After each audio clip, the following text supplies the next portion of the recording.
Subscribe कीजिए daily trending news channel को और बेल आइकन को दबाइए लेटेस्ट न्यूज सबसे पहले पाने के लिए।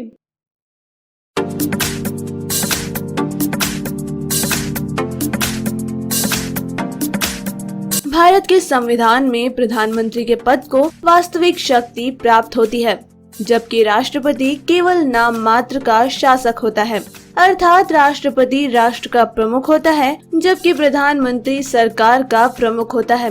प्रधानमंत्री को पद ग्रहण करने से पूर्व भारत के राष्ट्रपति द्वारा उसे पद एवं गोपनीयता की शपथ दिलाई जाती है।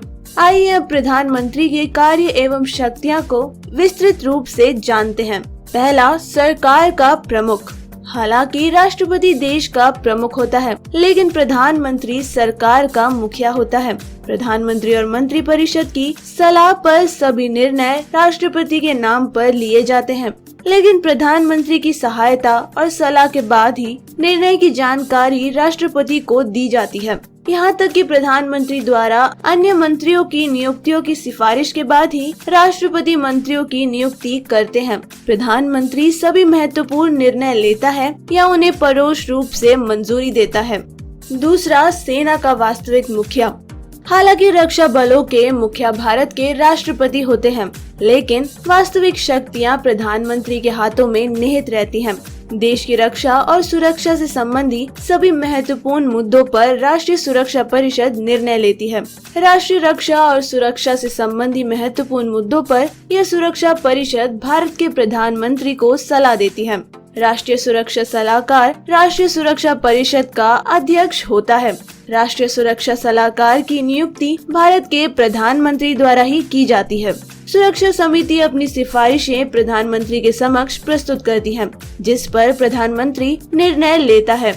हाल में ही की गई सर्जिकल स्ट्राइक इसका एक ज्वलंत उदाहरण है, जहां प्रधानमंत्री ने इस सर्जिकल स्ट्राइक को मंजूरी दी और राष्ट्रीय सुरक्षा सलाहकार अजित डोभाल और सेना प्रमुख द्वारा प्रधानमंत्री को इस सर्जिकल स्ट्राइक की पल पल की जानकारी दी गई। तीसरा, परमाणु शक्ति की कमान। भारत एक परमाणु शक्ति है और एनपीटी पर हस्ताक्षर किए बिना हमें एनएसजी से छूट प्राप्त है। परमाणु कमान प्राधिकरण भारत में परमाणु हथियारों के लिए मुख्य निकाय है। यह भारत के परमाणु हथियार कार्यक्रम से संबंधी सभी महत्वपूर्ण मामलों की देखरेख करता है। इस प्राधिकरण का अध्यक्ष भारत का प्रधानमंत्री होता है। भारत का परमाणु हथियार कार्यक्रम 2 भागों पर आधारित है। परमाणु कमान प्राधिकरण के आदेश के बाद ही परमाणु हमला शुरू किया जा सकता है। मूल विचार यह है कि परमाणु हथियारों की कमान निर्वाचित सरकार के हाथों में ही रहती है, जिसका प्रमुख प्रधानमंत्री होता है। चौथा, विदेश मामलों के संबंध में मुख्य प्रवक्ता। अंतर्राष्ट्रीय सम्मेलनों में प्रधानमंत्री ही वह शख्स होता है जो देश का प्रतिनिधित्व करता है। यहाँ तक कि गैर गठबंधन देशों और सम्मेलनों से निपटने में वह देश का प्रतिनिधित्व करता है।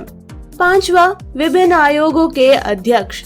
एक प्रधानमंत्री के रूप में वह नीति आयोग, राष्ट्रीय विकास परिषद, राष्ट्रीय एकता परिषद, अंतर्राज्यीय परिषद, राष्ट्रीय जल संसाधन परिषद का अध्यक्ष होता है।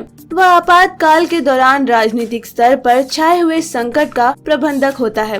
वह पार्टी और राजनीतिक सेवाओं का मुखिया होता है और प्रधानमंत्री ही एक ऐसा व्यक्ति है जो पूरी तरह से देश की परिस्थितियों को बदल सकता है। वर्तमान प्रधानमंत्री नरेंद्र मोदी के इस कथन का जीवंत उदाहरण है। अगर आपको ये न्यूज पसंद आई तो लाइक और शेयर करें और अपने व्यूज हमें कमेंट करके जरूर बताएं। डेली ट्रेंडिंग न्यूज की रिपोर्ट सब्सक्राइब कीजिए हमारा चैनल लेटेस्ट और इंटरेस्टिंग न्यूज के लिए।